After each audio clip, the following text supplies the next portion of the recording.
내일은 영어방의 첫 번째 아이템은 전기차 충전기입니다. 환경부에서 환경 친화적 자동차의 개발 및 보급 촉진에 관한 법률을 시행했습니다. 기축시설은 공동주택 100세대 이상인 경우 주차면의 2% 내 전기차 충전기 의무 설치가 필요하고, 신축시설은 보유 주차 대수의 5% 의무 설치가 필수가 됐다는 법률입니다. 이러한 법률을 바탕으로 영업을 하시면 되는데, 현재 전기차 충전기를 영업하는 회사는 20여 곳 정도가 있습니다. 그중 내일은 영어방은 어떤 회사와 업무 제휴를 하고 있냐면 바로 GS커넥트와 제휴를 맺고 있습니다. 내일은 영어방이 GS커넥트와 제휴를 맺은 이유는 GS커넥트가 다른 업체들과 싸울 무기가 좋기 때문입니다. 싸울 무기라는 게 무엇이냐? 첫 번째로는 GS커넥트의 저렴한 가격입니다. 운전자 입장에서는 차를 타고 다니면서 가장 중요하게 생각하는 것이 바로 기름값입니다. 솔직히 브랜드는 그 다음 문제거든요. 그럼 GS커넥트의 169원이라는 값은 정말 어마어마하게 저렴한 가격이자 저희에게는 좋은 무기가 되는 것입니다. 두 번째로는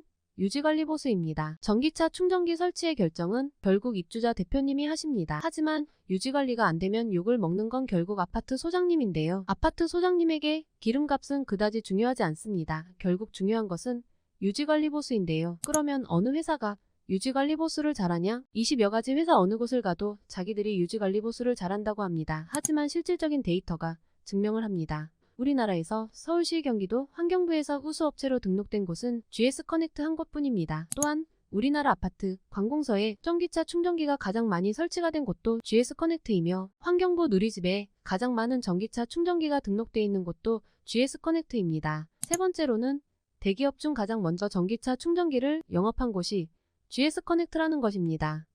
무상 설치가 아닌 전기차 충전기 렌탈 상품도 있습니다. 렌탈 상품의 경우 수당은 매달 충전료의 15%가 영업자님께 들어옵니다.